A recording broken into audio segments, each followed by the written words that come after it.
Today we're taking a look at these NCAAF matches, which are happening on Saturday, December 3, 2022, and giving you our parlay picks, match breakdowns, betting tips and predictions in general on these games.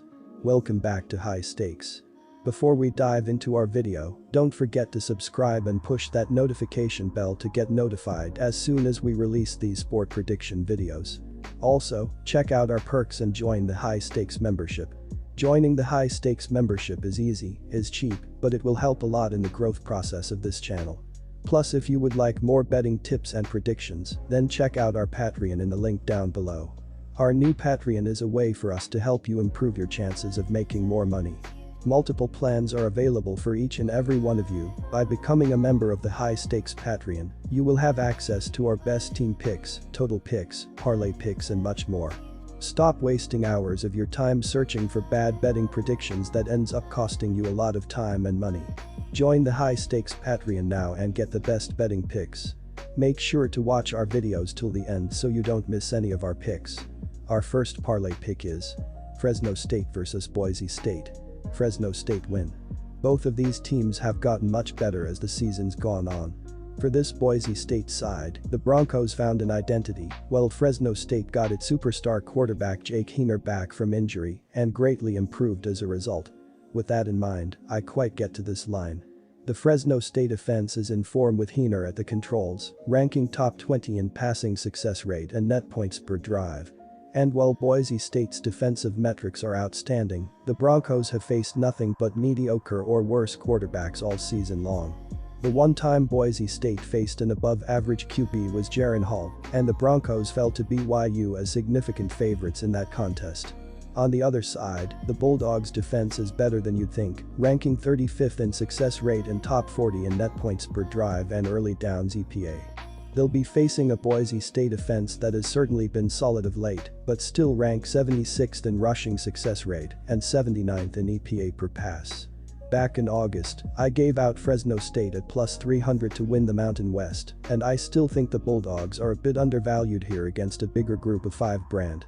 Look for Heiner and company to play well throughout, and don't be surprised if we see an upset. Our second parlay pick is Georgia vs LSU. LSU, plus 18.5 points. The Georgia Bulldogs are one win away from their first SEC championship since 2017. Georgia is coming off a win over their in-state rival Georgia Tech, which completed their second straight undefeated regular season. LSU's slim college football playoff hopes were dashed when they lost the finale to Texas A&M. I still think there is motivation for the Tigers, as first-year head coach Brian Kelly would love an SEC title on his resume, and in the process, knock off the prohibitive favorite to win the national championship. The pressure is totally off. That's not necessarily a good thing. Whiffing against Texas A&M in a 38-23 loss last week kept LSU from being able to make a case for the college football playoff with a win in the SEC championship, but now the team can turn it loose. This is way ahead of where things were supposed to be under Brian Kelly. The first year was supposed to be good, but Alabama was supposed to be in Atlanta this Saturday. If it wasn't Alabama, it was going to be Texas A&M. If it wasn't A&M, it might have been Ole Miss. It certainly wasn't supposed to be LSU, coming off a dud of a 6-7 2021 and in need of a slight rebuild.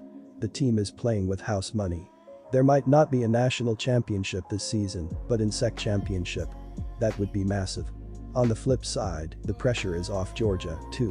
It can say it really wants to win this, but it's in the college football playoff no matter what.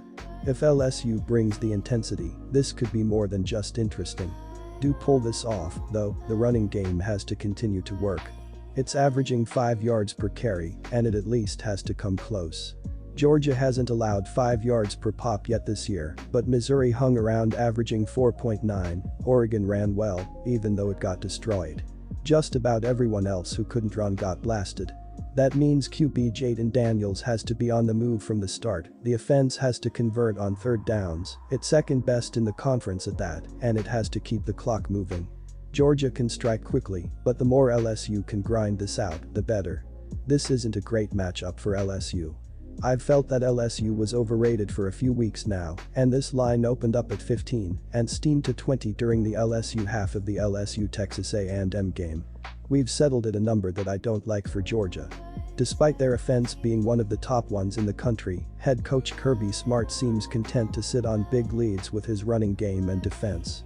UGA quarterback Stetson Bennett only has 16 touchdown passes on the season, and the Bulldogs' only real blowouts came against Oregon, South Carolina and Vanderbilt. You don't think Stetson Bennett and that crew wants this? The 2021 Georgia team was epic. It broke through and gave the school its first national championship since 1980. It wasn't the SEC champion. The 2021 Dogs lost to Alabama 41-24 last year, and that means the 2022 version loaded with a whole slew of new starters and parts doesn't get that. This is this team's chance to put a stamp on its own legacy. Of course, it needs to win the national title to make this season a true success, but around that program, yeah, this matters. Georgia has to strike fast.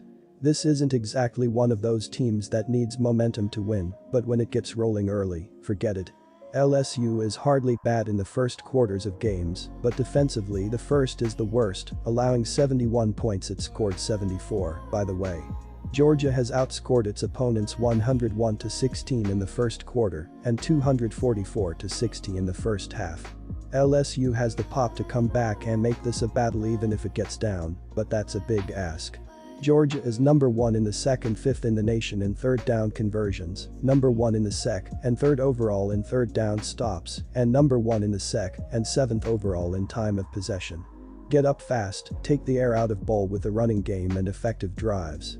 That starts with the lines, and it continues with Bennett, who should be able to hit the third down throws against the secondary without a problem. Much similar to the game script against Tennessee, Georgia can build an early 3-score lead and let their running game and defense take over from there. Georgia has sort of played down to their competition the last 3 weeks. Don't get it twisted, I don't think LSU can win this game, but once this number got over 17, it was time for me to take the points. Jaden Daniels and company likely sneak through the back door with a late cover. Our third parlay pick is UCF versus Tulane. Tulane minus 3.5 points. This was a matchup that I honed in on in the regular season, and I still feel like it was the correct handicap. Tulane was able to stay close against UCF throughout the first meeting on November 12, but the issue was the Green Wave were severely hampered by unfortunate turnover luck. I don't expect that level of variance to affect the Green Wave in this matchup.